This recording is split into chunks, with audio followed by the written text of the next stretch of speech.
let's get into it and talk a little bit about Halo and story and fiction and lore, characters, all of the above. We want this to be a jumping off point too, and really kind of level the playing field for what folks think they need to know going in. And there's a lot of really interesting echoes, even when you think back to Halo CE. You know, you're kind of dropped into a conflict where you're on this beautiful ring world, but you don't know why in the world the purple people are shooting at you.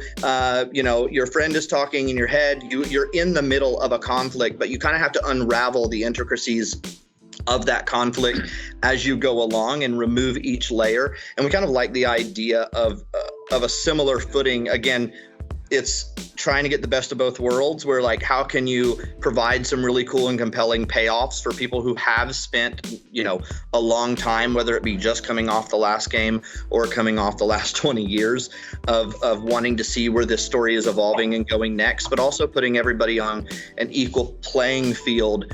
You know, you remarked that it's been a while since the last game, and also Infinite's coming to, you know, more platforms really than ever before too. So you're going to have a natural explosion, I think, and growth of that audience. So it's really cool to, you know, there's a deliberate, you know, intentionality for sure to making it feel like there's plenty to discover and be surprised by, no matter how fresh you are to the experience. The Banished are interesting because we technically, like the Banished, were introduced in Halo Wars 2, but this gives us a way to like essentially reintroduce them in kind of a fresh way. Yeah, when we were developing the Banished for Halo Wars 2, there was always the assumption that they would be a part of the wider Halo universe. But they had to be tied to the Halo universe, particularly, I mean, we don't really know a whole lot about the brutes from the games themselves, and we have like a few characters like Tartarus, but they didn't really have an established aesthetic until Halo 3, and even that was the lore behind that was more of the Prophet of Truth kind of grafting technology onto their aesthetic, other than like the gravity hammer. So the challenge we had in Halo Wars 2, we needed to establish them visually, make them visually distinct from the Covenant, make them visually distinct from the UNSC. Visually distinct from the UNSC was the hard part, because if you get down to, you know, the keywords of brute, it's, you know, industrial, metal, sharp edges, you know, smoke, oil. That's basically UNSC. So we needed to make sure that they, you know, were distinct enough from the UNSC. You could visually identify them, you know, from an RTS 3/4, you know, perspective, camera view zoomed out. So, you know, we established the color red, taking the Covenant vehicles and making them, you know, more bladed, more weapon-like. And then now the challenge was, how do we translate all that into a first-person shooter game, keeping them visually distinct again from the UNSC and from the Forerunners and from, you know, the other factions, but also it's not an RTS game. And we have to establish them to FPS gamers who might know Brute, because, you know, they've been a part of the Halo canon for quite a long time and gameplay for quite a long time. So that was kind of the challenge with Halo Infinite. It was how to take the Brute aesthetic that we did develop and extend to the Banished in Halo Wars 2 for an RTS game, how to bring both that faction and their art style and their visual distinctiveness to an FPS game. And then on top of that, we had to bring characters from a completely different genre of game, such as, you know, the leader of the Banished and all of his crew, and bring those into an FPS game where a lot of that audience has never experienced them and don't know who they are. And again, how do we set them up as being a competitor and as a peer to the Master Chief, who's, you know, arguably the greatest human hero in our canon. We could play with that in Halo Wars 2 with the way that he, you know, Aatrox, for example, shows his dominance over the Spartans in there, but they're not the Master Chief. ESCHARUM has this cool element to him where he's, you know, a mentor of Aatrox in Aatrox's own past. So there's this interesting element of, like, you know, he knows kind of what at the very core the Banished is and could be and represents even for their own people. And it also gives us a way to showcase the Banished while not also making players rely on, like, let's say, having played Halo Wars 2, but you still get the understanding of, like, oh, we tell you real quick, kind of like, introduce things like Atriox, like ESCHARUM, and then start to unravel that mystery about why these characters mean what they mean. He's your main antagonist through the game. For very kind of practical purposes, he is the direct foil to Chief. He is going to be the character that is a touchstone between you as the player and the antagonistic forces. He's very verbose. He's a mentor to Atriox, and he's basically trying to get in your head. He's trying to intimidate you. And in terms of performance and the way that we were talking to him, like, it very much was, he has these pretty long monologues at various points in the game, but how do you give him a sense of range and give him a sense of, the way that I always described it to Darren was, you want the audience to lean in when he's talking, and you want to become fixated on him. And so we gave him this little bit of like a televangelist vibe to him, that where he does have these kind of changes of pitch and cadence, and it does cause you to want to kind of lean in and listen to what he's about to say. One of the things about ESCHARUM, on top of what's just been said, is he's not on the ring through choice, right? There's a thing about what the Banished went to do, which was connected to Cortana, and no one expected to be stuck there for 6 months or ever. So we always looked at ESCHARUM as this kind of old general kind of character. Like, he's wise, he's a mentor to Atriox, etc. He's part of the reason why the Banished exist. But he is in a position where I guess not everything has gone to plan, even though he's supposed to be the person who's super strategic and everything, and they're stuck on the ring. And it's given him the time to think, and also then time to really change his perspective when Chief comes back. So we've always liked the idea of ESCHARUM looking at Chief as his final battle, right? Like the thing that's going to make him be, like, he talks about legends a lot, and it's like, how does he cement his legend in the universe? It's by defeating Chief. Everything that we remember or we've learned, or in other media around what happened for this game, Chief is mid-mission, and his mission was to stop Cortana. And then he goes down to in that foundation level into the base of the ring, and he collects the weapon, who, as we've explained, was created to stop Cortana. And she's like, yep, Cortana's dead. I did it.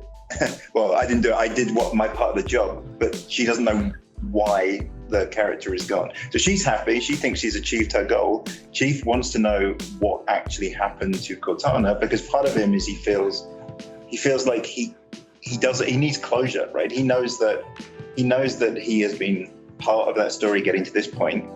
He knows that he needs to be sure that Cortana is really gone, and he needs to find those answers. And that's why we have the weapon. Also, only knowing a certain amount. She knows, as she said, she's an infiltration program. She isolated Cortana for deletion, but it wasn't her actually effectively pressed the deletion button. And nobody around them knows who did that. So one of the mysteries that Chief wants to know the answer to is Cortana really dead? And if she is, who did it? The weapon is actually completely played by Jen Taylor. It's the first time she's ever done the body performance and voice performance for her. And so there's a lot of story in this game.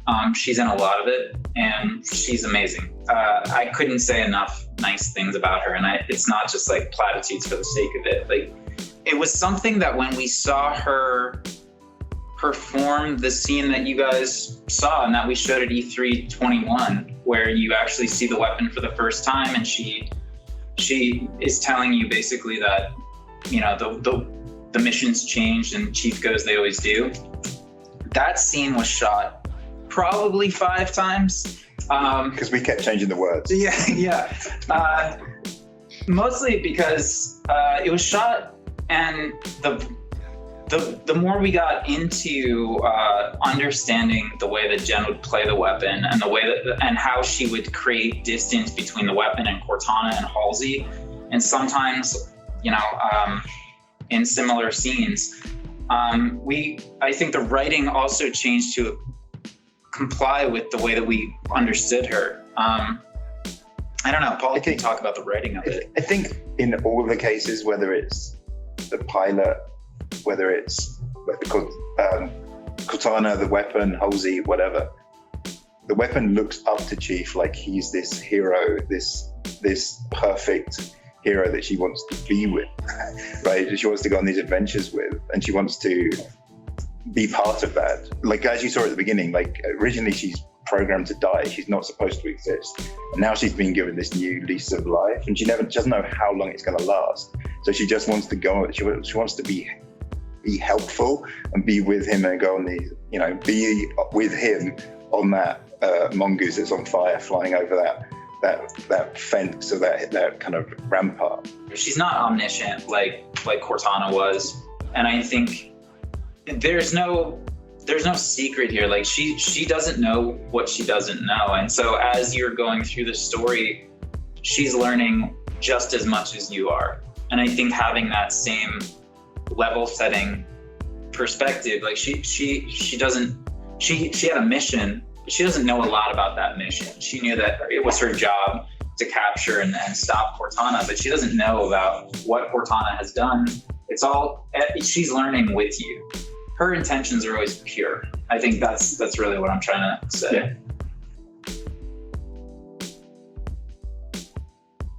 We built the story and around the experience we wanted to make. So the two are completely interconnected. Like what I'm